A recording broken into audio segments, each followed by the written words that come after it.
Hello everyone.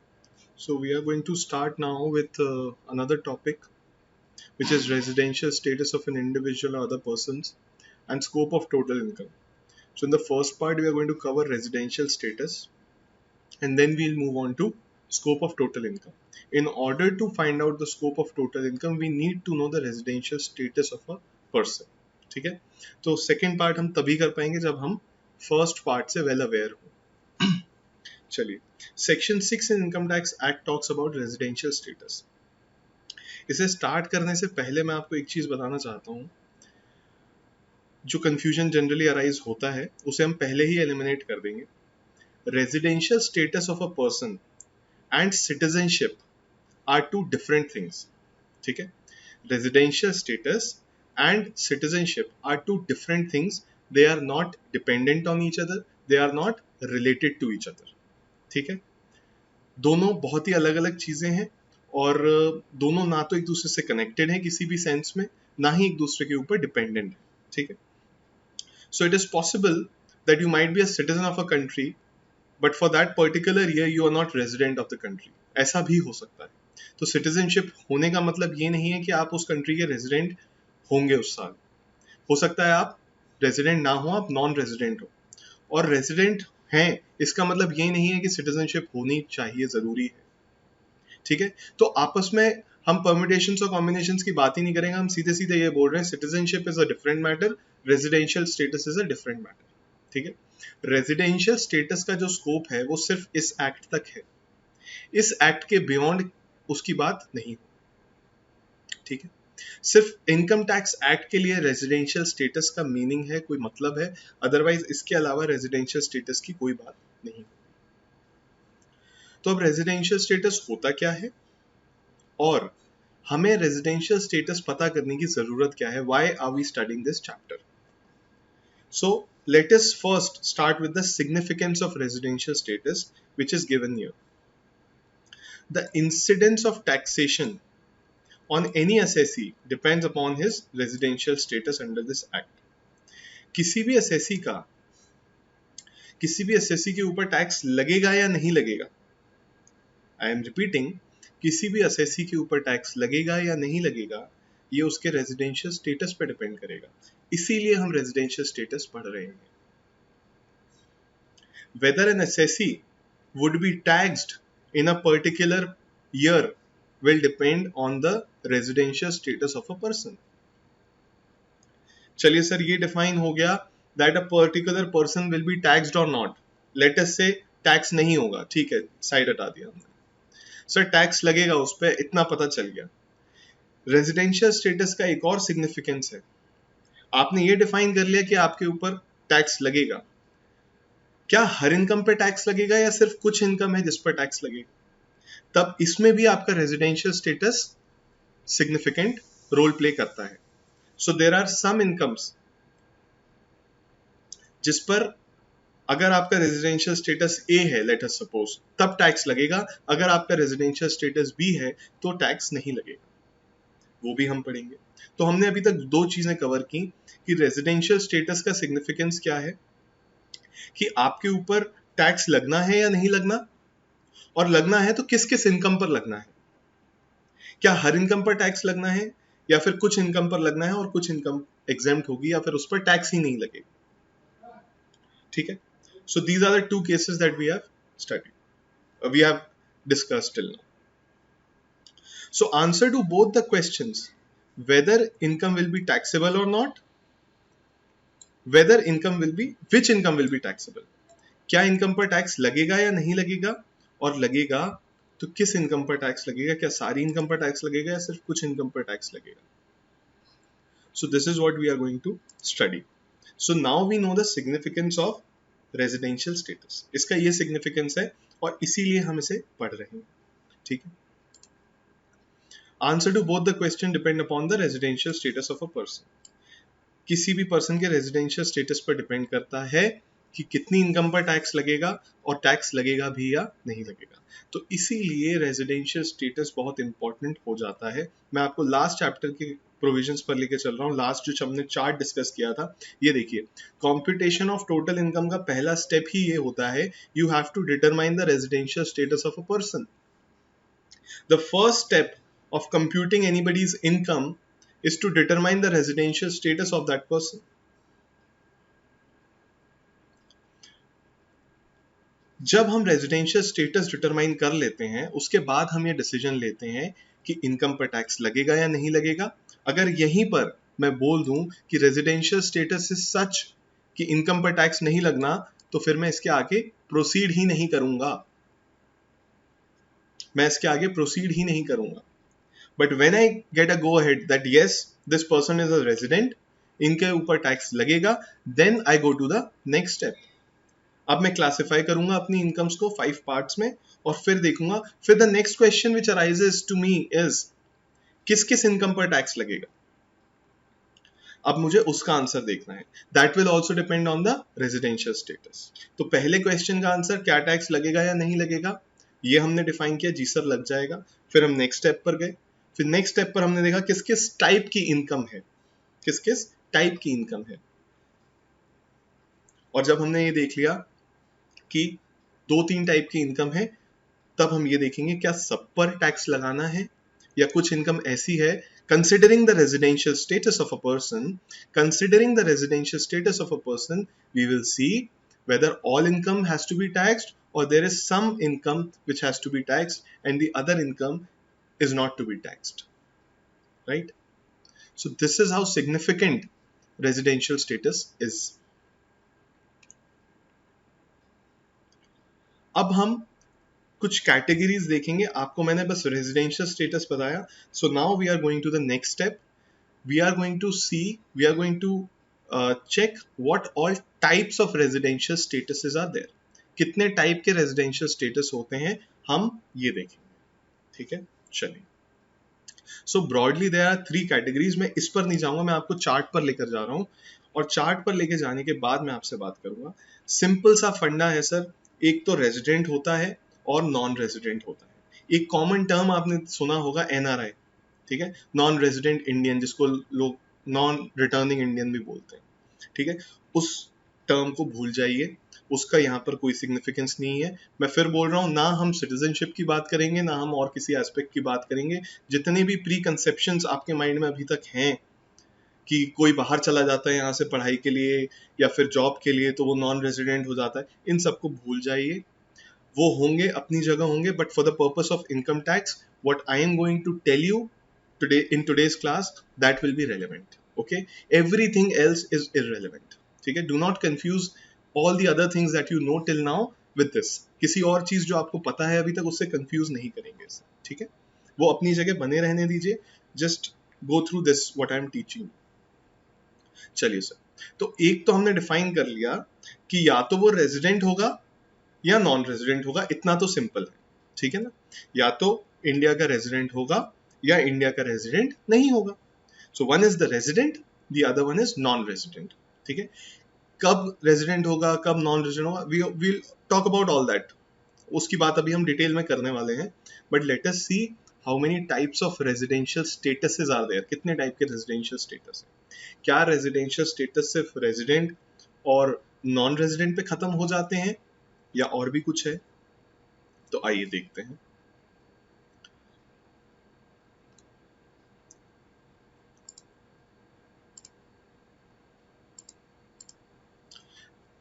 Residential status की अगर बात करें तो we are first going to talk about individual and HUF. Individual and HUF, individual HUF या तो रेजिडेंट होगा या फिर नॉन रेजिडेंट होगा, इतनी बात हमने आपसे कर ली थी अभी तक, ठीक है। We have made that certain. कब होगा we'll talk about it, but या तो रेजिडेंट होगा या नॉन रेजिडेंट होगा, करेक्ट। अब रेजिडेंट अगर है, रेजिडेंट अगर है तो रेजिडेंट के 2 पार्ट्स हैं, या तो रेजिडेंट एंड ऑर्डिनरीली रेजिडेंट होगा या फिर resident but not ordinarily resident. अब इसका क्या मतलब है, एक तो ये कि इंडिया में रहता भी है या नहीं रहता, ठीक है। यहाँ पर था आपका टेस्ट नंबर 1, अभी हम पढ़ेंगे इसे, डिटेल में पढ़ेंगे। This is test number 1। तो बेसिकली मैं इसे यहाँ इसकी जगह यहाँ पुट अप कर देता हूँ। यहाँ जब आप डिफाइन कर रहे होंगे T1 will apply, test of residency जिसे हमने बोला, टेस्ट नंबर 1 विल अप्लाई, ठीक है। वो टेस्ट क्या है वो देखेंगे। तो उससे ये डिफाइन होगा कि पर्सन इज अ रेजिडेंट और नॉन रेजिडेंट, इंडिया में रहता है या नहीं रहता, इंडिया में रहता है या नहीं रहता। हमें सिर्फ इंडिया की बात करनी है। We are not concern about US, we are not concern about United Kingdom, we are not talking about China और Japan, we are talking about India, because we are talking about income tax of India, right. तो हमें India में कितने time रहा उससे concern है, India के बाद वो कहाँ रहा, कितने दिन रहा, we do not care about that, ठीक है। इंडिया में कितने दिन रहा, हमें बस इतनी इंफॉर्मेशन चाहिए। तो T1 हमने अप्लाई किया, यहाँ पर टेस्ट नंबर 1 अप्लाई किया, and then we figured out कि वो इंडिविजुअल या HUF या तो रेजिडेंट है या फिर वो नॉन रेजिडेंट है, या तो वो रेजिडेंट होगा या नॉन रेजिडेंट होगा। अगर नॉन रेजिडेंट होगा तो कहानी यहीं खत्म हो गई, ठीक है। लेकिन अगर वो पर्सन, वो इंडिविजुअल और HUF रेजिडेंट हुआ, then we are going to apply one more test, इसे हम T2 बोलेंगे। We are going to apply one more test, और इस टेस्ट को अप्लाई करने पर हमें पता चलेगा वो रेजिडेंट एंड ऑर्डिनरी रेजिडेंट है या फिर resident but not ordinary resident. इसे मैं अभी लेमैन टर्म्स में आपको बता देता हूं, जब तक हम इसकी डिटेल में नहीं पढ़ रहे। इंडिया में रहता तो है, इंडिया में रहता तो है, पहले फर्स्ट की बात करते हैं। इंडिया में रहता है और पूरे टाइम इंडिया में ही रहता है सर, बाहर जाता ही नहीं है, या जाता भी है तो बहुत कम जाता है। तो हम बोलेंगे रेजिडेंट एंड ऑर्डिनरी रेजिडेंट, मतलब मोस्टली टाइम इंडिया में ही रहता है। बाहर गया तो कोई बिजनेस ट्रिप हो गई थोड़ी बहुत दिन की, तब चला जाता है, या फिर कोई अपनी एक हॉलिडे या वेकेशन पे चला जाता है, ज्यादा बाहर नहीं जाता। तो हमने पहले डिफाइन किया था रेजिडेंट है, इंडिया का ही रहने वाला है, लेकिन इंडिया में भी क्या ज्यादा इंडिया में रहता है या ज्यादा बाहर रहता है, ये देखने वाली बात है, ठीक है। तो अगर बहुत टाइम, पूरे टाइम ही इंडिया में रहता है, वो तो बस थोड़ी सी वेकेशन और वो लेने चला जाता है, तब हम बोलेंगे resident and ordinary resident. Resident भी और ऑर्डिनरीली इंडिया में ही रहता है, रेजिडेंट तो है ही और ऑर्डिनरीली भी इंडिया में ही रहता है। एक दूसरा टाइप इसका क्या होगा, सर रेजिडेंट तो है इंडिया का, क्यों, क्योंकि T1 पास कर चुका है, मतलब जो हमने टेस्ट 1 लगाया था उससे हमें ये पता चल गया था रेजिडेंट तो है, लेकिन सर सिर्फ रेजिडेंट ही है, ज्यादा इंडिया में रहता नहीं है, ज्यादातर काम बाहर से होता है या बाहर बहुत फ्रीक्वेंटली विजिट करता है, बहुत टाइम के लिए विजिट करता है। तो तब हम उसे बोलेंगे रेजिडेंट, क्योंकि रेजिडेंट तो T1 ने डिफाइन किया, टेस्ट नंबर 1 ने डिफाइन किया कि रेजिडेंट है। तो हम उसे नॉन रेजिडेंट नहीं बोल सकते अब, क्योंकि वो T1 लग चुका है, वी आर पास्ट दैट, अब हम यहां पर आ चुके हैं, ठीक है। अब इससे पहले की बात को हम चेंज नहीं करेंगे, वी कैन नॉट से कि नहीं वो रेजिडेंट नहीं है, रेजिडेंट तो है, T1 आपने डिफाइन कर लिया, रेजिडेंट है। अब आप बस ये बोल रहे हैं कि रहने वाला तो इंडिया का ही है, इंडिया में रहता भी है मेजोरिटी टाइम, लेकिन ज्यादातर ना उस टाइम के बाद भी बाहर बहुत जाता है, ऑर्डिनरीली इंडिया में रहता नहीं है। तो resident but not ordinarily resident. तो हमने अभी तक 3 कैटेगरी पढ़ी, अगर मैं बात करूं 3 कैटेगरी पढ़ी। 3 कैटेगरी में क्यों बोल रहा हूं सर, एक तो या तो रेजिडेंट होगा, तो रेजिडेंट के अंडर हमें ये डिफाइन करना जरूरी है कि वो ROR है, मतलब रेजिडेंट ऑर्डिनरी रेजिडेंट है, या फिर RNOR है, resident but not ordinary resident. ये दोनों ही रेजिडेंट होने के बाद के सब डिविजन्स हैं, सब कैटेगरी हैं। तो रेजिडेंट है, ये पता चल गया इंडिया में ज्यादा टाइम रहता है। ROR और RNOR से ये पता चला कि इंडिया में कुछ ज्यादा ही रहता है या थोड़ा बहुत ही रहता है, ठीक है सर। और तीसरी कैटेगरी क्या होगी, नॉन रेजिडेंट, इंडिया में रहता ही नहीं है सर, वो तो ऐसे ही आ गया था थोड़े टाइम के लिए, इंडिया में रहता ही नहीं है, बस थोड़े टाइम के लिए आ गया था। एग्जाम्पल मैं आपको दूं, ऑस्ट्रेलियन क्रिकेटर्स इंडिया में मैच खेलने आए, इंडिया में एक सीरीज थी उनकी, तो इंडिया में उन्होंने इन टोटल 25 डेज स्टे किया। क्या वो पिछले साल इंडिया आए थे, नहीं आए थे, उससे पिछले साल इंडिया आए थे, नहीं आए थे, उससे पिछले साल इंडिया आए थे, नहीं आए थे। तो क्या वो रेजिडेंट कहलाएंगे, नहीं कहलाएंगे। अच्छा, ये मैंने अभी ऐसे ही आपको वेग एग्जांपल दे दिया है, बट इसके पूरे एक पूरी डिटेल में हम स्टडी करेंगे, एक एक दिन की कैलकुलेशन होती है इसमें, तभी हम डिफाइन कर पाते हैं weather a person is a resident और नॉन रेजिडेंट। तो ऐसे वेगली आंसर मैंने आपको जस्ट एग्जांपल देने के लिए बता दिया, बट ऐसे हम किसी भी चीज को आंसर नहीं कर सकते। We need to have a particular amount of information, एक पर्टिकुलर इन्फॉर्मेशन हमारे पास जरूर होनी चाहिए, वरना हम डिफाइन ही नहीं कर पाते कि रेजिडेंट है या नहीं। ठीक है, चलिए, तो हमने 3 कैटेगरी पढ़ ली। पहला डिवीजन हो गया रेजिडेंट नॉन रेजिडेंट। रेजिडेंट अगर है तो एक और टेस्ट करके देखते हैं कि रहता तो इंडिया में ज्यादा रहता है या कम रहता है। ठीक है, तो रेजिडेंट के 2 पार्ट्स कर लिए, ROR, RNOR, बस अभी इतना ही दिमाग में रखना है, देन वील मूव फॉरवर्ड। अच्छा, ये जो हमने चार्ट देखा था, it is not completed till now. क्यों? क्योंकि इंडिविजुअल एचयूएफ की तो हमने यहाँ बात कर ली, फर्म, एओपी, लोकल अथॉरिटी और कंपनी का क्या? What about them? क्या एक फर्म भी रेजिडेंट और नॉन रेजिडेंट होती है? क्या एक एओपी या फिर एक कंपनी रेजिडेंट या नॉन रेजिडेंट होती है? इंडियन और फॉरेन कंपनी की, डोमेस्टिक और फॉरेन कंपनी की बात नहीं कर रहा हूं मैं, रेजिडेंट और नॉन रेजिडेंट कंपनी की बात कर रहा हूं। तो क्या कंपनी भी ऐसी होती है, रेजिडेंट और नॉन रेजिडेंट? सर, कंपनी कैसे हो सकती है रेजिडेंट नॉन? इंडिविजुअल का समझ में आता है कि लेटेस्ट से 180 डेज इंडिया में रहा, 180 डेज बाहर रहा, 100 डेज इंडिया में रहा, 200 डेज इंडिया के बाहर रहा।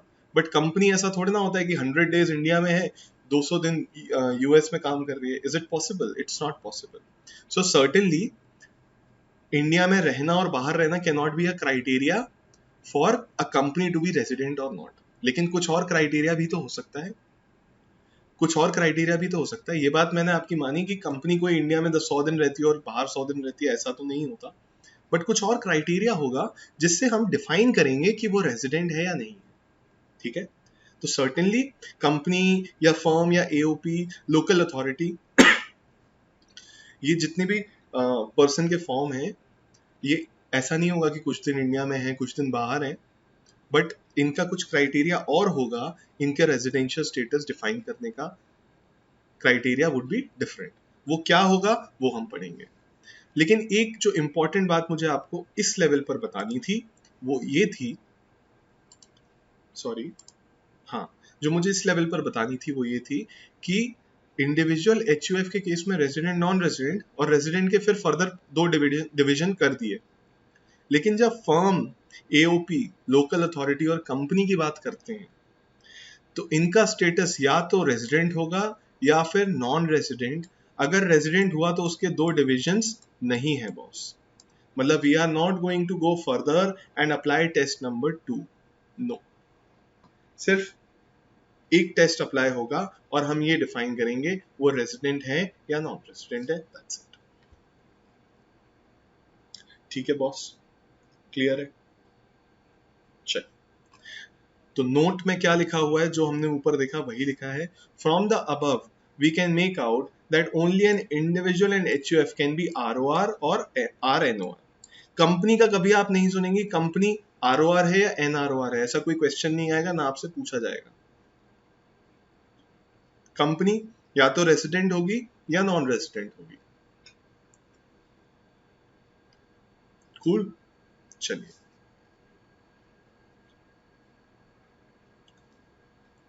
Now how to determine the residential status. Sir, काम की बात कीजिए, आपने इतना रेजिडेंशियल स्टेटस ऐसा होता है वैसा होता है ये सारा चीज बता दिया।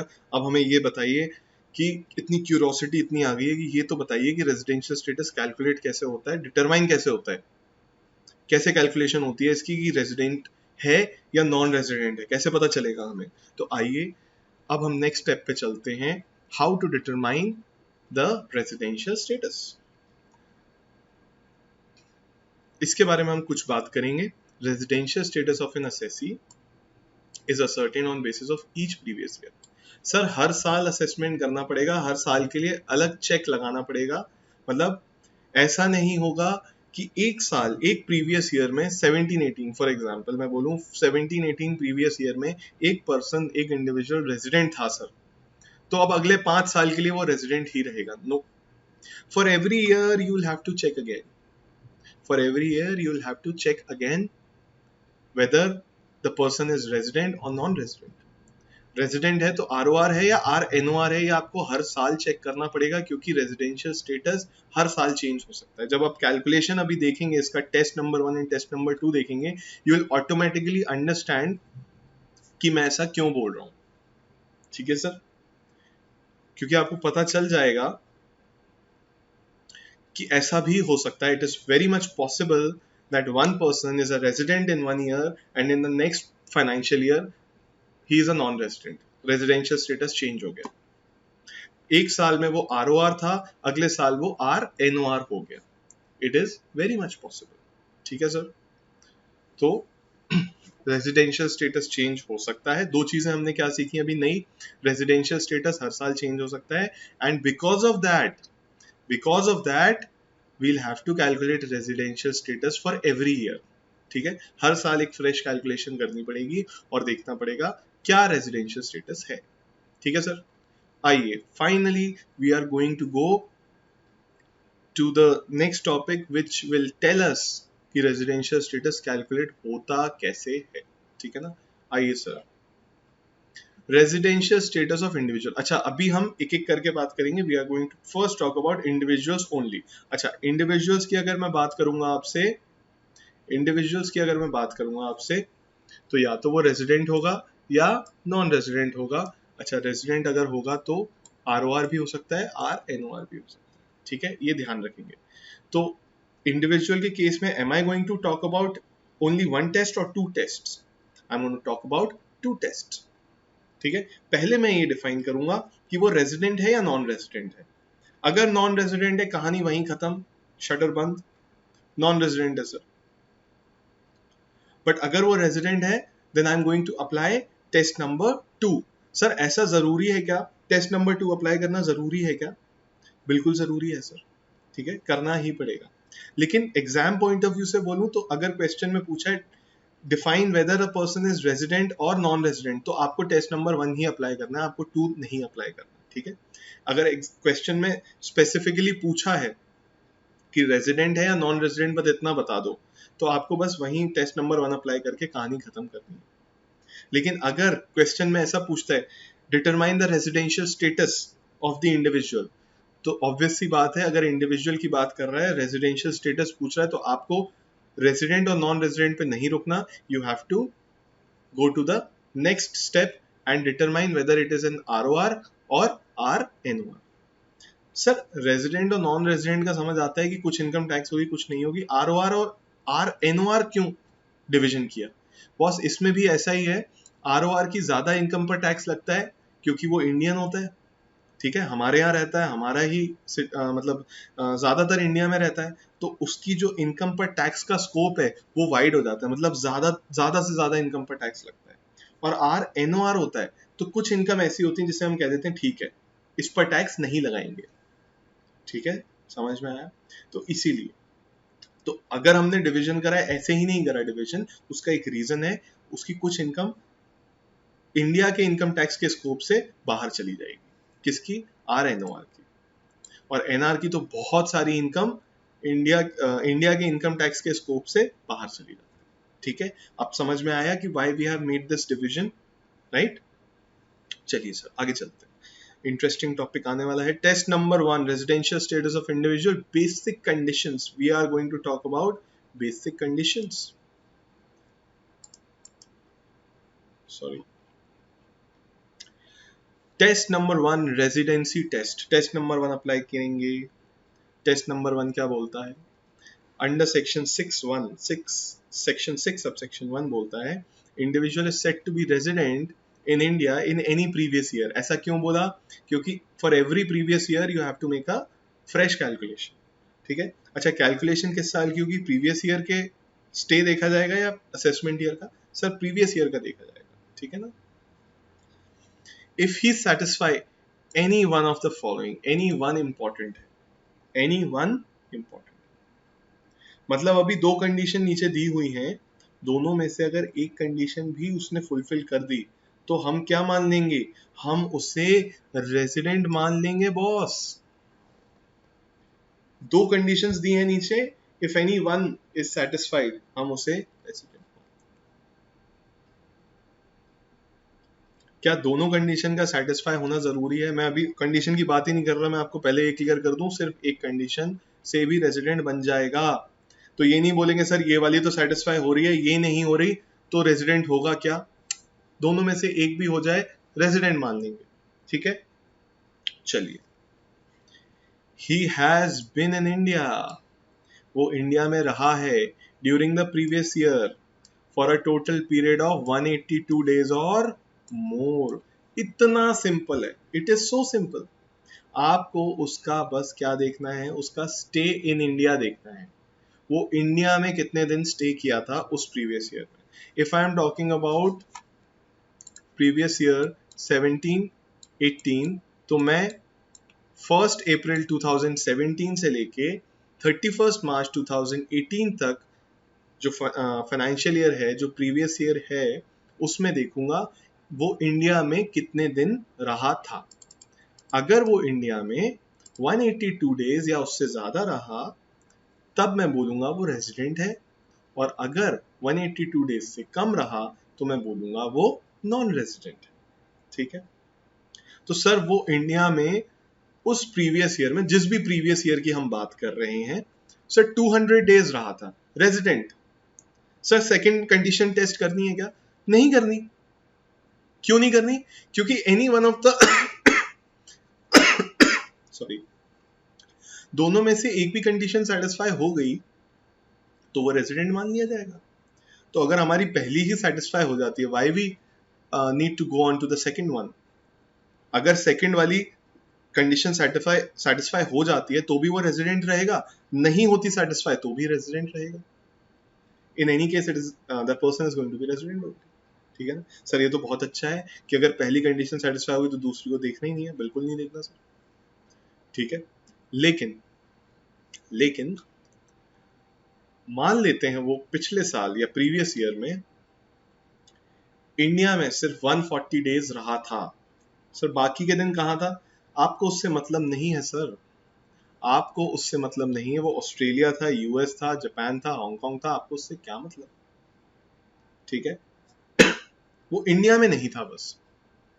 तो इंडिया में कितने टाइम था? देखिए मैं आपको इसलिए बता रहा हूँ, इतना स्ट्रेस इसलिए कर रहा हूँ, जब क्वेश्चन आते हैं तो हम ना, बाकी क्वेश्चन बहुत सारी इंफॉर्मेशन आपको दे देता है, क्वेश्चन बहुत सारी इंफॉर्मेशन आपको दे देता है, तो आप कंफ्यूज हो जाते हैं ये इंफॉर्मेशन रेलेवेंट है या नहीं है। सिर्फ ये रेलेवेंट है कि इंडिया में कितने दिन था। ठीक है सर, चलिए, गुड सर। मान लेते हैं वही पर्सन इंडिया में एक प्रीवियस ईयर में 140 डेज था, तो क्या कंडीशन 1 से वो रेजिडेंट बन रहा है? नो। मिनिमम स्टे कितना चाहिए? 182 डेज या उससे ज्यादा का। ठीक है सर, सर वो पर्सन इंडिया में नहीं था 182 डेज के लिए, वो 140 डेज के लिए इंडिया में था। तो सर पहली कंडीशन अगर मैं अप्लाई करूं तो उससे तो वो रेजिडेंट नहीं बन रहा, तो अब क्या मैं दूसरी कंडीशन चेक करूंगा? बिल्कुल करेंगे सर। क्या पता, क्या पता सेकंड कंडीशन से वो रेजिडेंट बन जाए, सेकंड कंडीशन से वो रेजिडेंट बन जाए। तो आइए let us go to the second condition. देखिए यहां पे बहुत इंपॉर्टेंट है, और का साइन लगा है, तो अगर फर्स्ट सेटिस्फाई नहीं होती, सेकंड सेटिस्फाई हो जाती है, वो रेजिडेंट बन जाएगा, और वाइस वर्सा। फर्स्ट सेटिस्फाई हो गई, सेकंड सेटिस्फाई नहीं हुई, तब भी वो रेजिडेंट बन जाएगा। तो सर फिर कौन सा सिनेरियो ऐसा रहेगा जब वो नॉन रेजिडेंट कहलाएगा? जब ये भी कंडीशन सेटिस्फाई नहीं हो रही और ये भी कंडीशन सेटिस्फाई नहीं हो रही, तब हम बोलेंगे कि वो एनआर है, तब हम बोलेंगे कि वो नॉन रेजिडेंट है। करेक्ट जी सर। तो मतलब एक और कंक्लूजन हमने ड्रॉ कर लिया, if any of the two conditions are not satisfied, या फिर मैं बोलूं दूसरे शब्दों में, if both the conditions are not satisfied, only then he will be non-resident, that person will be non-resident। तो सर क्या हुआ था, हम उस केस की बात कर रहे थे, वो इंडिया में 140 डेज रहा उस प्रीवियस ईयर में, तो पहली कंडीशन से तो वो बाहर हो गया, सेटिस्फाई नहीं कर पाया। सर दूसरी कंडीशन देखते, क्या कह रही है दूसरी condition? Sorry, he has been in India during the 4 years immediately preceding the previous year for a total period of 365 days or more. 365 days और मोर मतलब देखिए सर, आराम से चलेंगे, हड़बड़ाना नहीं है हमें, we don't have to rush through anything, कोई हमें जल्दी नहीं है, we can take our time, we have to understand the concept. अभी मुझे फर्क नहीं पड़ता, आप 1 घंटा 2 घंटा और ज़्यादा लगा लें, we can take time to understand the concept, but once we understand the concept we should be able to understand it so well कि हमें कन्फ्यूजन नहीं हो आगे. ठीक है, कैसा भी क्वेश्चन आ जाए, we are not going to get confused. ठीक है, so we can devote more time, I don't care. Previous year 17-18 की बात कर रहे हैं. ठीक है, तो सर प्रीवियस ईयर 17-18 में उसका स्टे कितना था? 140 डेज का. तो प्रीवियस ईयर 17-18 में उसका 140 डेज का स्टे था. So now we are going to see the second condition, during the last 4 years immediately preceding the previous year. मतलब अभी हम किस प्रीवियस ईयर की बात कर रहे हैं? We are talking about previous year 17-18. तो वो कह रहे हैं 17-18 के पहले 4 साल, मतलब 16-17, 15-16, 14-15 और 13-14. इन 4 सालों में मिला के क्या वो इंडिया में 365 डेज या उससे ज्यादा रहा है? And he has been in India for at least 60 days in the previous year. मतलब उस साल में, जिस साल की प्रीवियस ईयर 17-18 की बात हो रही है, तो क्या उस साल में 60 डेज से ज्यादा रहा है? Yes sir. ठीक है, तो अब कंडीशन क्या हो गई, देखिए दोबारा देखते हैं कि पहली कंडीशन में बोला कि सिर्फ प्रीवियस ईयर की बात कर रहा है, पहली कंडीशन में बोला सिर्फ प्रीवियस ईयर की बात कर रहा है कि सर प्रीवियस ईयर 17-18 में बता दीजिए कि वो इंडिया में कितने साल कितने दिन रहा. हमने कहा 140 डेज, तो 182 डेज से तो कम रहा सर, तो इसलिए condition number 1 is not satisfied, तो वो रेजिडेंट नहीं होगा in accordance with condition number 1. तब हमने कंडीशन नंबर 2 चेक की. कंडीशन नंबर 2 क्या बोल रही है? कंडीशन नंबर 2 बोल रही है प्रीवियस ईयर में 60 डेज रहा हो. क्या प्रीवियस ईयर में 60 डेज रहा है? यस. एंड प्रीवियस ईयर के पहले 4 साल जो हैं उसमें मिला के 365 डेज रहा है. मैं अगर बोलूं कि प्रीवियस ईयर पिछले जो 4 साल हैं, ठीक है, प्रीवियस 4 years की बात करूं अगर मैं, तो उसमें ये पर्टिकुलर पर्सन इंडिया में 500 डेज रहा है. मैं अगर बोलूं 500 डेज रहा है ये पर्सन इंडिया में, तो क्या ये और ये दोनों कंडीशन सेटिस्फाई हो गई? हाँ सर हो गई. क्या वो सेकंड कंडीशन के अकॉर्डिंग रेजिडेंट बन जाएगा? यस बन जाएगा. ठीक है सर. तो सेकंड कंडीशन के 2 पार्ट्स हैं. अगर बोला जाए तो सेकंड कंडीशन के 2 पार्ट्स हैं. सेकंड कंडीशन का पहला पार्ट ये बोलता है कि उस प्रीवियस ईयर में 60 डेज रहा है क्या? हाँ सर रहा है. तो अब हम ये देखेंगे कि उस प्रीवियस ईयर के पहले 4 साल में 365 डेज है उससे ज्यादा रहा है क्या? अगर यस, दोनों कंडीशन, यहां पर अगर दोनों कंडीशन सेटिस्फाई हुई, तब हम इस ब्लॉक के बाहर निकलेंगे और राइट टिक लगाएंगे. अगर इन दोनों में से ये कंडीशन तो सेटिस्फाई हो जाती है और ये कंडीशन सेटिस्फाई नहीं हो पाती, तो हम इसके बाहर निकल के क्रॉस लगा देंगे सर, क्योंकि कंडीशन 2 बोलती है दोनों अगर कंडीशन सेटिस्फाई हो गई तभी कंडीशन नंबर 2 सेटिस्फाई होगी. तो अगर ऐसा होता है कि पहली वाली नॉट सेटिस्फाइड और दूसरी वाली satisfied, condition number 2 as a whole तो नॉट सेटिस्फाइड रही.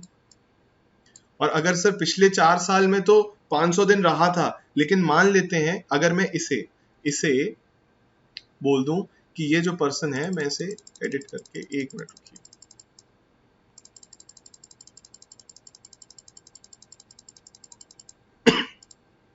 चलिए ये जा ही नहीं रहा, बहुत ही बढ़िया, इसे हम दूसरे तरीके से चेंज कर देते हैं. मैं बोल दूं कि ये पर्सन उस प्रीवियस ईयर में, सॉरी,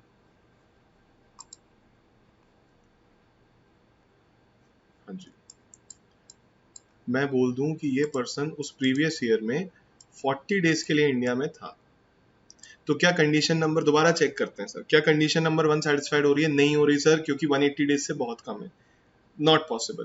कंडीशन नंबर 2 की कंडीशन नंबर 1 के हिसाब से नॉन रेजिडेंट, तो हम कंडीशन नंबर 2 देखेंगे। कंडीशन नंबर 2 में पहला पॉइंट क्या है कि कोई भी पॉइंट आप पहले ले सकते हैं, मैं ये वाला पॉइंट ले रहा हूं कि उस साल में 60 दिन तक रहा है क्या वो इंडिया में? नो सर, वो 60 डेज नहीं 40 डेज रहा है। तो इसका मतलब ये हो गया कंडीशन नंबर 2 भी नॉट सेटिस्फाइड है, he is a non resident, he is a non resident. ठीक है, तो कंडीशन नंबर 2 में हमें दोनों चीजें चेक करनी है। एक तो उस साल का स्टे देखना है 60 डेज रहा है क्या, और उससे पिछले 4 साल में देखना है 365 डेज रहा है या नहीं। तो अगर मैं पूरी इस बेसिक टेस्ट नंबर 1 को समराइज करूं तो मैं ये बोल सकता हूं कि सर, या तो, बहुत ध्यान से सुनेंगे, मैं समराइज कर रहा हूं या तो वो पर्सन उस प्रीवियस ईयर में 182 डेज या उससे ज्यादा रहा है तो रेजिडेंट मान लेंगे, ठीक है, या फिर वो पर्सन उस साल में 60 डेज रहा है और उसके पिछले 4 साल में 365 डेज या उससे ज्यादा रहा है, तो उस केस में हम क्या करेंगे, उसे रेजिडेंट मानेंगे। ठीक है बॉस, क्लियर है? दोनों में से एक भी कंडीशन सेटिस्फाई हो गई, दोनों में से एक भी कंडीशन सेटिस्फाई हो गई तो इसका मतलब वो रेजिडेंट बन गया। अब हम कुछ 2-3 क्वेश्चंस करेंगे, उससे आपको और क्लैरिटी आएगी। ठीक है, चलिए एग्जाम्पल्स करते हैं। Mister A stays in India, mister A India में ही रहता है। इनका मतलब क्या है कहने का, ये क्यों लिखा है इन्होंने mister A stays in India, मतलब वो कह रहे हैं जनरली वो इंडिया में ही रहता है। ठीक है, for the first time he moves out of India on 1 दिसंबर 2018। दिसंबर 2018, 1 दिसंबर 2018 को वो इंडिया से पहली बार बाहर गया। तो पता है उसने आपको क्या बता दिया, इस पहली लाइन में भी एक इंफॉर्मेशन छुपी हुई है जो उसने हमें बता दी कि पिछले सालों में, पिछले किसी भी साल में अगर आप उठा के देखेंगे तो वो पूरे साल में 365 डेज इंडिया में ही रहा है। ठीक है ना, उसने इस पहली लाइन में इतना बता दिया लैंग्वेज से कि वो पिछले साल कभी इंडिया से बाहर गए ही नहीं। तो अभी हम जब ये सेकंड टेस्ट लगा के देखेंगे ना कि पिछले 4 साल में 365 डेज रहा या नहीं, तो पिछले 4 साल में मिला के वो हर साल 365 365 365 365 रहा है। ठीक है, चलिए, and comes back to India in June 2019, sorry June 2019 में वो इंडिया वापस आ गया। Find out the his residential status for previous year 18-19 का उसका रेजिडेंशियल स्टेटस बताइए। चलिए सर अब इसे हम एक्सेल पे लेते हैं और इसे सॉल्व करेंगे। क्वेश्चन एक बार और पढ़ लीजिए। मिस्टर ए इंडिया में ही रहता है, 1 दिसंबर 2018 को वो इंडिया से बाहर गया और वो इंडिया वापस आ जाता है कब, जून 2019 में। तो उसका रेजिडेंशियल स्टेटस निकालना है प्रीवियस ईयर 18-19 का। ठीक है ना, चलिए मैं आपको बताता हूँ ये क्वेश्चन सॉल्व कैसे किए जाते हैं। सबसे पहली इंफॉर्मेशन, प्रीवियस ईयर किसकी बात हो रही है, 18-19 की बात हो रही है सर। तो प्रीवियस ईयर 18-19 में देखना है कि वो कितने दिन इंडिया में रहा और कितने दिन इंडिया में नहीं रहा, पहले ये डिटरमाइन कर लीजिए फिर आगे बढ़ते हैं। चलिए सर, ये स्टार्ट कहाँ से होता है, 1/4/2018 से स्टार्ट होगा, खत्म कहाँ पर होगा, 31/3/2019। ठीक है सर, चलिए सर इंडिया से बाहर कब गया था, 1 दिसंबर 2018 को इंडिया से बाहर गया था और लौटा कब, जून में, जून की किसी डेट को लौटा था 2019 जून में। सर डेट तो दी नहीं है, how will we find out, date relevant ही नहीं है बॉस। क्यों, क्योंकि आपका स्कोप प्रीवियस ईयर 18-19 तक है, प्रीवियस ईयर 18-19 31 मार्च 2019 को खत्म हो जाता है।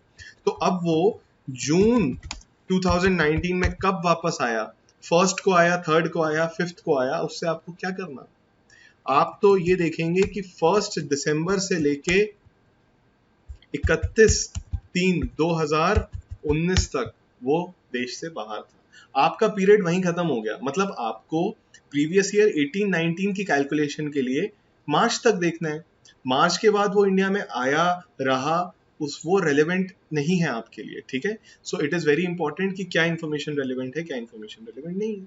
तो अभी फिलहाल आपको प्रीवियस ईयर 18-19 का कैलकुलेशन करना है।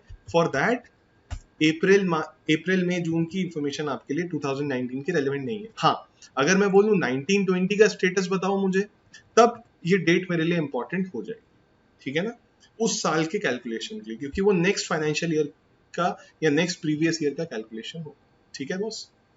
चलिए, तो यहां से यहां तक कितने दिन हो गए। अब ये कैलकुलेट आपको कैसे करना है, ये मैं आपको बता देता हूँ। दिसंबर में वो कितने दिन बाहर रहा इंडिया से, 31 डेज। दिसंबर में कितने दिन होते हैं, फिर जनवरी में कितने दिन होते हैं,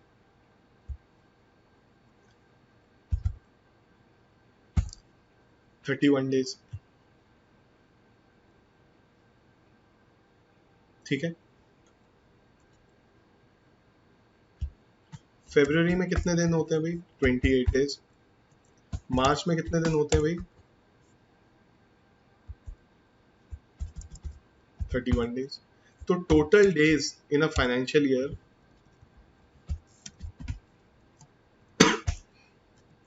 वो 121 डेज आउट ऑफ इंडिया रहा, 121 डेज आउट ऑफ इंडिया रहा। तो इन इंडिया कितने दिन रहा वो, एक साल में 365 डेज, सॉरी, एक साल में 365 डेज होते हैं, 121 डेज वो बाहर था, मतलब 244 डेज वो इंडिया में था। तो हमें सबसे पहले क्या डिफाइन करना था, स्टे इन इंडिया। कितना है सर, 244 डेज, 244 डेज। तो क्या कंडीशन 1 सेटिस्फाई हो गई। अब देखते हैं बेसिक कंडीशन, टेस्ट नंबर 1 लगाते हैं हम। टेस्ट नंबर 1 में पहली कंडीशन क्या है, 182 days in previous year India में होना चाहिए स्टे उसका। उसका कितना स्टे है, 244 डेज का। Condition satisfied, hence resident.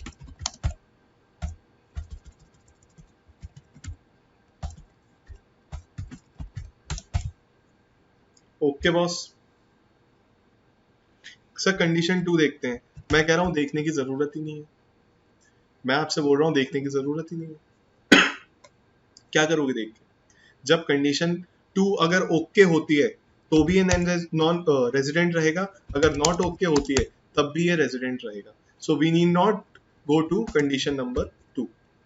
Clear है बॉस, क्लियर है सर। चलिए ठीक है सर। तो क्या हमने डिफाइन कर लिया ये पर्सन फाइनेंशियल प्रीवियस ईयर 18-19 के लिए रेजिडेंट है या नहीं, रेजिडेंट है सर, ठीक है। चलिए, इसका ऑल्टरनेटिव तरीका ये भी हो सकता है, आप सीधे डायरेक्ट ये कैलकुलेट कर लें कि स्टे इन इंडिया कितना था, तो आप अप्रैल से चालू हो जाएं, अप्रैल मई जून जुलाई। ऐसे नहीं चलेंगे, मैं आपको पहले ही बता देता हूँ, ऐसे नहीं चलेंगे। अप्रैल मई जून जुलाई अगस्त सितंबर अक्टूबर नवंबर, ये आपके 8 मंथ्स हो गए। 8 मंथ्स इंडिया में रहा तो 8 into 30 कर दिया। Please don't do that. आप हर महीने का every month, for every month you calculate the number of days, ठीक है, उससे ऐड करके ही करेंगे तभी कैलकुलेशन सही आएगी। प्लीज, मैं बता रहा हूँ, this is the way residential status is calculated. Do not make assumption और कहने की नहीं 30 डेज एवरेज ले लेते हैं पर मंथ में। एक एक दिन से सर रेजिडेंशियल स्टेटस चेंज हो जाता है, एक एक दिन से रेजिडेंशियल स्टेटस चेंज हो जाता है। अगर आप 181 डेज इंडिया में रहे हैं तो आप नॉन रेजिडेंट हो सकते हैं, 182 डेज इंडिया में रहे हैं तो रेजिडेंट हो जाएंगे, ठीक है। तो ईच डे इज इंपॉर्टेंट, तो हम ऐसा वीक कैलकुलेशन नहीं करेंगे, ठीक है सर। चलिए, ये तो हो गया।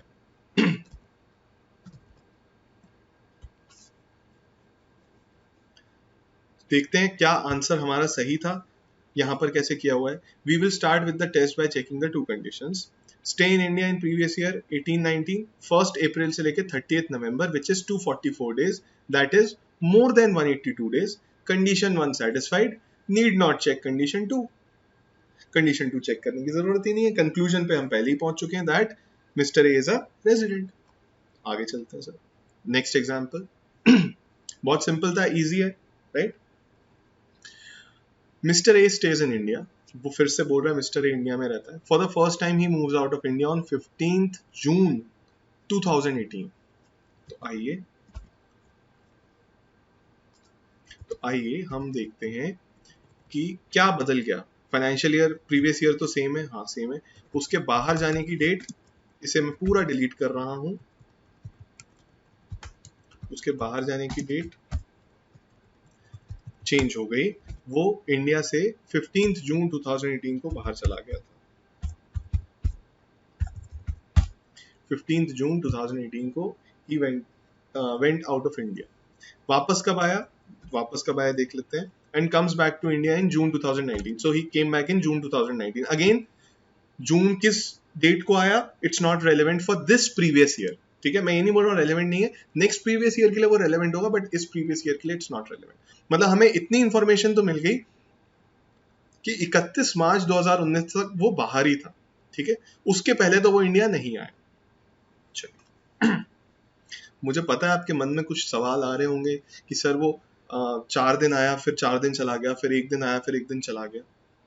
इस केस में क्या होगा, जिस दिन वो जा रहा है और जिस दिन वो आ रहा है, उस दिन का क्या कैलकुलेशन होता है, क्या वो स्टे इन इंडिया माना जाता है या स्टे इन आउटसाइड इंडिया माना जाता है।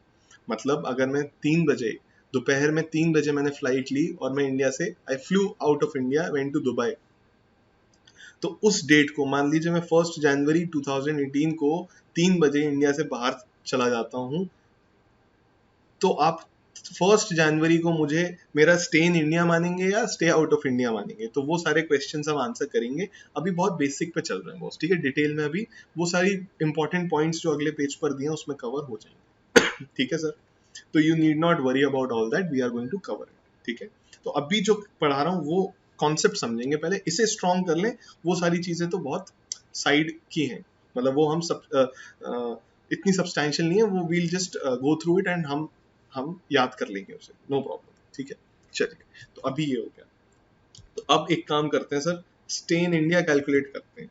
क्या कैलकुलेट करते हैं, स्टे इन इंडिया। क्या अप्रैल में वो इंडिया में था, मई में इंडिया में था? अच्छा, नो कैलकुल आपने देख ही लिया होगा, no calculation will be on basis of calendar year. Calendar year का इनकम टैक्स एक्ट में कोई रेलेवेंस नहीं है, कैलेंडर ईयर होता ही नहीं है, इतना तो आपको अभी तक पता ही है। हम सिर्फ फाइनेंशियल ईयर की बात करते हैं, तो जो स्टे इन इंडिया की भी बात करें, we are talking about that financial year only. ठीक है ना? चलिए, अप्रैल में जून, जून में इंडिया में था, हाँ सर कुछ दिन था, कुछ दिन के लिए बाहर चला गया। ठीक है,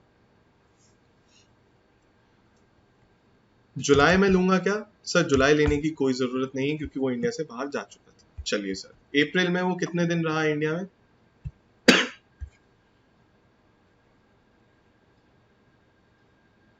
एक मिनट सर, ओके, हाँ मैं ये देख रहा था अप्रैल लास्ट में तो आया नहीं, क्योंकि हमने उससे स्टार्ट नहीं किया था। ठीक है, राइट, हाँ ठीक है। अप्रैल में क्या पूरे अप्रैल वो इंडिया में रहा? यस सर, 30 डेज वो इंडिया में रहा। मई में वो इंडिया में रहा पूरे दिन? Yes sir.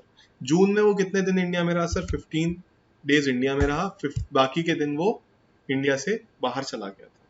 तो मैं आपसे अगर पूछूं टोटल स्टे इन इंडिया कितना हो गया उसका, तो सर 76 डेज उसका टोटल स्टे इन इंडिया।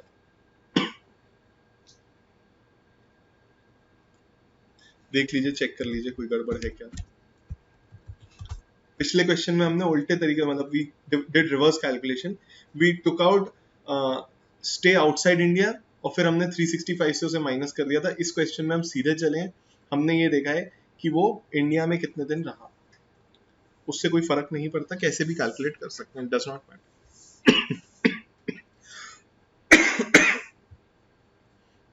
आइए सर, अब क्या करना है, ये सही है, कंडीशन लगाते हैं सर, टेस्ट नंबर 1 लगाते हैं। हमें तो गड़बड़ लग रही है, हमें लग नहीं रहा सर ये इंडिया का क्या बोलते हैं, इंडिया का मैं रेजिडेंट बन पाएगा। देख लेते हैं, आप चेक कर लो, देखो ऐसे अजम्पशन नहीं लेनी। कंडीशन नंबर, टेस्ट नंबर 1 की कंडीशन नंबर 1 लगाते हैं, क्या बोलती है, 182 डेज और मोर। सर इसका स्टे कितना है सर? 76 डेज। टेस्ट फेल, मतलब या फिर मैं ये बोलूंगा कंडीशन नॉट सेटिस्फाइड। सर हम तो आपसे बोल ही रहे थे कि कंडीशन सेटिस्फाई नहीं होगी, ये नॉन रेजिडेंट है, ये नॉन रेजिडेंट है। मैं कह रहा हूँ दोस्त, एक और कंडीशन भी तो है, उसे चेक कर लेते हैं, शायद शायद रेजिडेंट बन जाए। ठीक है सर, आइए सर आप बोल रहे हो तो कर लेते हैं, वैसे हमारा मन नहीं है क्योंकि हम बता रहे हैं ये नॉन रेजिडेंट ही है। चलो मैं बोल रहा हूँ इसलिए करके देख लो। ठीक। सर कंडीशन नंबर 2 क्या बोलती है? कंडीशन नंबर 2 बोलती है, पहले तो ये देखो कि उस प्रीवियस ईयर में 60 डेज और मोर, तो ये कितने दिन रुके सर? 76 डेज रुके। क्या ये सेटिस्फाई हो गई? यस।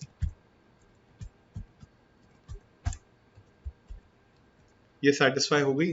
यस।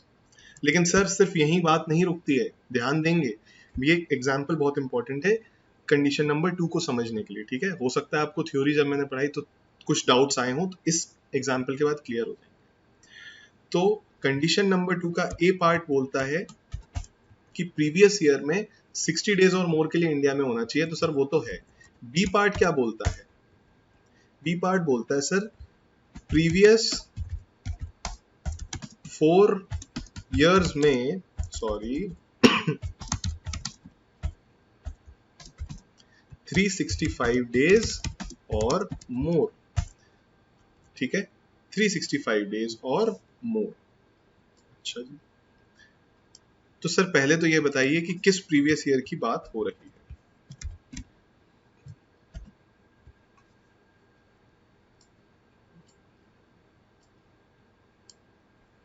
सर पहले तो ये बताइए किस प्रीवियस ईयर की बात हो रही है, मैं बता देता हूं आपको। दे आर टॉकिंग अबाउट, हमारा प्रीवियस ईयर क्या है? हमारा प्रीवियस ईयर है 1819। ठीक है सर, तो ये लोग किस प्रीवियस ईयर की बात कर रहे हैं? They are talking about previous year 1718।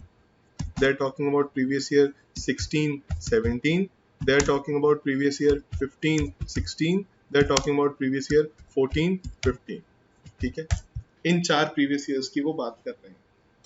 Sir अब हमें कैसे पता चलेगा कि इन चारों साल में वो कितने दिन इंडिया में था या कितने दिन इंडिया में नहीं था? ये तो क्वेश्चन में भी नहीं दिया हुआ।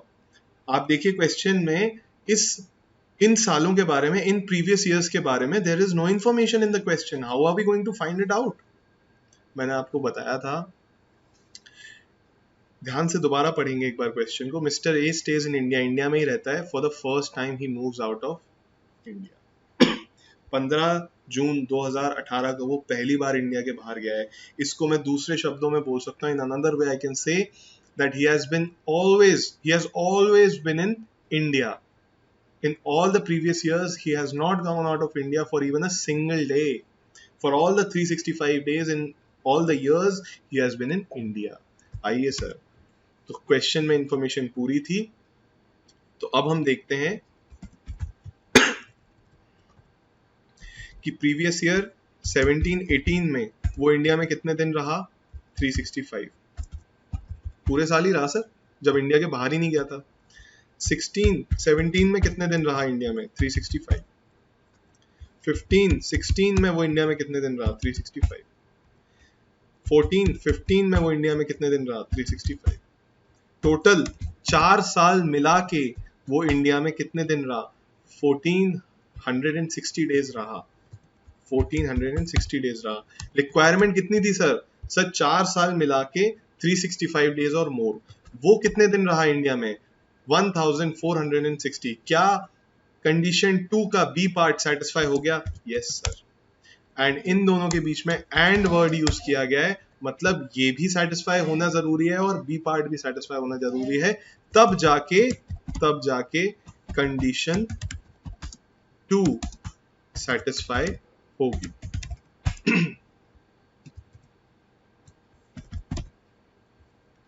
तब जाके कंडीशन 2 सेटिस्फाई। तो अब मुझे बताइए, क्या ये रेजिडेंट माना जाएगा? कंडीशन 1 और कंडीशन 2 के बीच में क्या लगा है? और लगा है।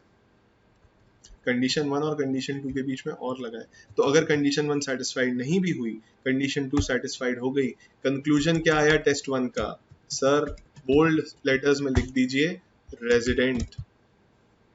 मैं आपसे बोल रहा था एक बार second test condition number 2 check कर लीजिए। ठीक है, क्या हमने यहाँ पर हर साल का मिला के जो लिया 1460 वो सही लिया? एक बार देख लेते हैं क्या लिखा है कंडीशन 2 में। During the 4 years immediately preceding the previous year, मतलब प्रीवियस ईयर क्या है? 18-19, तो उसके पहले के 4 साल कौन से हो गए? 17-18, 16-17, 15-16, 14-15, for a total period of 365 days और मोर। मतलब इन चारों साल में मिला के वो 365 डेज या उससे ज्यादा रहा हो तो कंडीशन सेटिस्फाई हो जाएगी। ठीक है, तो आप ध्यान रखेंगे, अगर लैंग्वेज में कंफ्यूजन हो रहा हो कि क्या बोल रहा है लैंग्वेज में, तो अब आपका वो डाउट क्लियर हो गया हो। चारों साल में मिला के देखना है 365 डेज या उससे ज्यादा रहा या नहीं। ठीक है सर, अगर रहा तो दोनों कंडीशन अगर ये सेटिस्फाई हो गई तो फिर वो रेजिडेंट मान लिया जाएगा। तो इसका मतलब क्या हुआ sir? either this or this and this satisfied, तब वो रेजिडेंट माना जाए। या तो कंडीशन 1 सेटिस्फाई हो जाए या कंडीशन 2 सेटिस्फाई हो जाए, रेजिडेंट मान दिया जाए। आइए देखते हैं क्या हमने आंसर का सही कैलकुलेशन किया है। Let us see. We will start with the test by checking the two conditions. Condition 1 says stay in previous year 18-19 कितना है? 76 days. That is less than 182 days. Condition 1 is not satisfied. Now let us check condition number 2. Condition number 2 बोल रहा है stay in India कितना है previous year 18-19 में? Sir 76 days. Is 76 days more than the days required in condition number 2? Yes sir, condition number 2 में 60 days है, हमने 76 days रहा, तो ये तो ओके है। अब कंडीशन 2 का ए पार्ट तो ओके है, बी पार्ट भी देखना पड़ेगा कि पिछले 4 साल में वो कितना रहा। 14-15, 15-16, 16-17, 17-18 कंबाइंड में वो 1460 डेज रहा, 365 into 4 which is more than 365 days। तो इसका मतलब कंडीशन बी भी सेटिस्फाई हो गई ऑफ कंडीशन नंबर 2, मतलब part B of condition number 2 भी सेटिस्फाई हो। अच्छा, इधर यहां पर अगर ये सेटिस्फाई हो जाती, यहां पर अगर ये वाली सेटिस्फाई हो जाती और ये सेटिस्फाई नहीं होती, तब भी वो condition number 2 as a whole हम कह देते सेटिस्फाइड नहीं है, और कंडीशन 1 तो सेटिस्फाइड थी ही नहीं, तो वो क्या हो जाता? नॉन रेजिडेंट हो जाता। ठीक है, तो मेरा मतलब क्या है, मैं रिपीट कर रहा हूं, इसका और इसका दोनों का सेटिस्फाई होना जरूरी है for condition number 2 to be okay. मैं बार बार रिपीट कर रहा हूं इसलिए क्योंकि आपको कोई डाउट ना रहे। तो कंक्लूजन क्या निकल के आया? Mister A is a resident. Basis क्या है इसका? हमारे इस कंक्लूजन का बेसिस क्या है कि कंडीशन नंबर 2 सेटिस्फाइड। ठीक है सर, चलिए let us do one more example.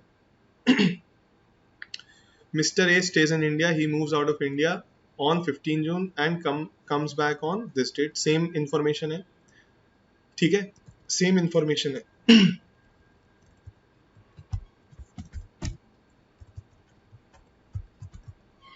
इसे हम डिलीट कर देते हैं।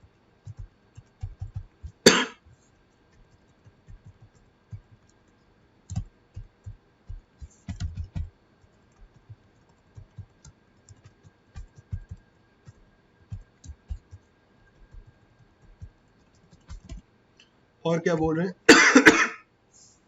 From previous year 14-15 to previous year 17-18। ये कौन से प्रीवियस ईयर्स हैं? ये कौन से प्रीवियस ईयर्स हैं? These are 4 previous year preceding the relevant previous year. मतलब जिस प्रीवियस ईयर की हम बात कर रहे हैं उससे पिछले के 4 साल हैं। वो ये बोल रहा है हिज कंबाइंड स्टे। अच्छा, इसने ये जो हर क्वेश्चन में पहले बात आ रही थी कि this is the first time he is moving out of India, उन्होंने ये बात यहाँ पर नहीं बोली, उन्होंने ये बात यहाँ पर नहीं बोली। ठीक है ना? तो देखिए, अब हम ये अजम्पशन नहीं ले सकते या फिर इस कंक्लूजन पे नहीं पहुंच सकते कि पिछले हर साल में उसका स्टे इन इंडिया 365 डेज ही था। क्यों? क्योंकि देखिए क्या इंफॉर्मेशन दी है, प्रीवियस ईयर 14-15 से लेके प्रीवियस ईयर 17-18 में his combined stay in India has been of 300 days. उन्होंने साफ साफ आपको इंफॉर्मेशन दे दी क्वेश्चन में कि 14-15 से लेके 17-18 का कंबाइंड स्टे जो था उस पर्सन का वो 300 डेज का था। क्लियर है? अब हम ये नहीं पूछेंगे कि कितने दिन किस साल में था, हमें करना क्या है? अगर आप बोलें कि सर 14-15 में कितने दिन रहा, 15-16 में कितने दिन रहा, 17-18 में कितने, how does it matter to you? Condition क्या बोलती है, इन चारों साल में मिला के 365 दिन या उससे ज्यादा होना चाहिए, तो उसने क्या बता दिया 300 दिन है, ठीक है। अब हम क्या करेंगे, वो कह रहा है रेजिडेंशियल स्टेटस बताओ, ठीक है। चलिए सर आइए तो स्टे इन इंडिया देखते हैं information, April, May and June, sorry April में कितने दिन 30 डेज, मई में 31, जून में 15, तो अगेन टोटल कितना आ गया 76 डेज, टोटल कितना आ गया 76 डेज का। चलिए तो क्या, अब कंडीशन लगा देते हैं उसके ऊपर। कंडीशन नंबर 1, 182 डेज और मोर रहना चाहिए, कितने दिन रहा sir 76 days, not satisfied, condition 1 को सेटिस्फाई नहीं कर पाया। तो सर कोई बात नहीं, जैसे लास्ट केस में हुआ था कि कंडीशन नंबर 2 से वो रेजिडेंट बन गया था, इस बार भी ऐसा ही होगा कि कंडीशन नंबर 2 से वो रेजिडेंट बन जाएगा, हम आपको बता रहे हैं, ठीक है सर। आप बोल रहे हैं तो चेक कर लेते हैं, ठीक है। क्या उस प्रीवियस ईयर में 18-19 में वो 60 डेज और मोर रहा इंडिया में, कितने दिन रहा 76 डेज, तो सर ये तो ओके है। आप ध्यान देंगे मैंने लास्ट क्वेश्चन में भी यहाँ ओके लिख दिया था, लेकिन यहाँ सेटिस्फाइड नहीं लिखा था, क्योंकि इसका ओके होना सफिशिएंट नहीं है, पार्ट बी का ओके होना भी सफिशिएंट है। तो देखते हैं पिछले 4 साल में वो कितने साल इंडिया में, कितने दिन इंडिया में रहा। क्वेश्चन में इन्फॉर्मेशन दी है कि वो 300 डेज रहा। मैं आपसे पूछ रहा हूँ 300 डेज इंडिया में रहना सफिशिएंट है क्या, not okay. So 300 days of stay in India in the last 4 years is not okay. तो क्या कंडीशन नंबर 2 सेटिस्फाई हुई, नॉट सेटिस्फाइड। अब आपका कंक्लूजन क्या होगा, he is a non resident, क्योंकि यहां पर दोनों कंडीशन का सेटिस्फाई होना जरूरी था। यहां तो हमें ग्रीन लाइट मिल गई, लेकिन यहां हमें रेड लाइट मिल गई बॉस, ये सेटिस्फाई नहीं हुई कंडीशन, ठीक है बॉस।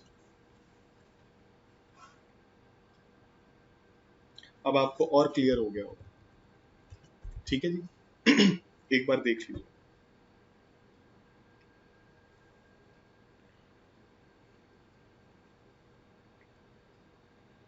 तो मतलब कंडीशन नंबर 2 का पार्ट ए और पार्ट बी, जब तक दोनों में ग्रीन लाइट नहीं मिलेगी, कंडीशन नंबर 2 को हम सेटिस्फाइड नहीं होंगे। सर इसे थोड़ा सा ना चेंज कर देते हैं, एक सिनेरियो और लेते हैं। मान लेते हैं वो 15 जून को नहीं, हम अपने मन से एग्जांपल बना लेते हैं, वो ना फर्स्ट मई को या 30 अप्रैल को बाहर चला गया था इंडिया से, ठीक है 30 अप्रैल को, तो जून का स्टे लेंगे क्या, नहीं लेंगे। मई का स्टे लेंगे क्या, नहीं लेंगे, तो सिर्फ अप्रैल का स्टे लिया जाएगा। He was in India for only 30 days. और एक चीज और बता देता हूँ, ये 4 साल प्रीवियस ईयर कंबाइंड उसका स्टे वो भी चेंज कर देते हैं, वो हम कर देते हैं 400 डेज, ठीक है। चलिए अब देखते हैं, इस पर टेस्ट अप्लाई करते हैं, क्या होगा। इंफॉर्मेशन आपको क्लियर हो गई कि वो इंडिया से बाहर कब गया था, 30 अप्रैल को गया था वो इंडिया से बाहर, ठीक है सर।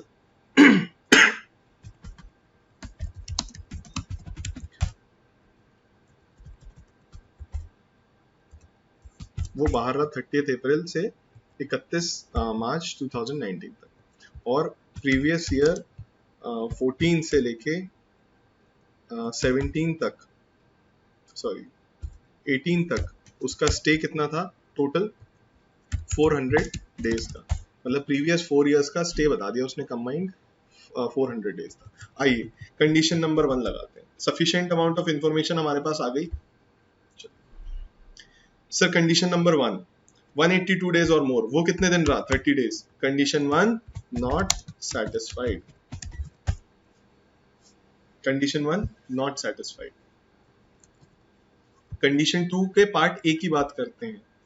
प्रीवियस ईयर में 60 डेज और मोर रहना चाहिए, प्रीवियस ईयर में तो 30 डेज रहा सर, ये तो नॉट ओके है सर, लेकिन लास्ट पार्ट जैसे ये ये नॉट ओके होगा, ठीक है। अब प्रीवियस 4 इयर्स में 365 डेज और मोर रहना चाहिए, वो कितने दिन रहा 400 डेज, सर ये तो ओके हो गई, ये तो ओके हो गई। तो यहां पर हमें रेड लाइट मिल गई और यहाँ पर हमें ग्रीन लाइट मिल गई, तो इसका मतलब टोटल कंडीशन 2 की बात करूं तो सेटिस्फाइड और नॉट सेटिस्फाइड, नॉट सेटिस्फाइड। क्यों? क्योंकि इन दोनों का ग्रीन होना जरूरी है, तभी जाके हम कंडीशन 2 को सेटिस्फाइड मानेंगे। तो इस केस में भी कंक्लूजन ड्रॉ क्या किया हमने? सर दोनों में से कोई कंडीशन हम सेटिस्फाई नहीं कर पाए, नॉन रेजिडेंट। दोनों में से कोई भी कंडीशन सेटिस्फाई नहीं कर पाए, नॉन रेजिडेंट। वैसे तो मैं आपको एक बात बताऊं, कंडीशन 2 का पार्ट ए जब हमने देखा था नॉट ओके हो गया था, हमें दूसरे पार्ट पे जाने की जरूरत ही नहीं थी, क्योंकि दोनों कंडीशन का सेटिस्फाई होना जरूरी है। अगर पार्ट ए सेटिस्फाई नहीं हुआ तो इसका मतलब पार्ट बी अगर सेटिस्फाई हो भी जाता है, जो कि इस केस में हो भी गया था, तब भी वो condition as a whole satisfy नहीं हो। ठीक है सर, चलिए। तो ये केस 3 भी हमने देख लिया, नॉन रेसिडेंट इसका आया कंक्लूजन। कुछ इंपॉर्टेंट पॉइंट्स हैं और एक्सेप्शंस टू बेसिक कंडीशंस हैं, ये हम नेक्स्ट क्लास में कवर करेंगे। अभी एक नया कॉन्सेप्ट आपने किया है, तो इसके ऊपर थोड़े क्वेश्चंस कर लीजिए, अपनी ही कंडीशंस बना सकते हैं आप। ठीक है, आप कुछ भी कंडीशन ले सकते हैं कि इस दिन वो इंडिया में था, इस दिन बाहर चला गया, इतने दिन इंडिया में रहा, पिछले 4 साल में वो इंडिया में इतने दिन था। So you can make an number of conditions. I will also give you some examples to do, तो वो भी आप कर सकते हैं। ठीक है सर, तो अब नेक्स्ट क्लास में मिलते हैं हम। नेक्स्ट क्लास में इसके बाद जो बातें होंगी हम पहले इसे रिवाइज करेंगे, उसके बाद इसके बाद जो बातें होंगी इसके बाद और हम इस चैप्टर में फर्दर आगे बढ़ेंगे। ठीक है, thank you so much, take care.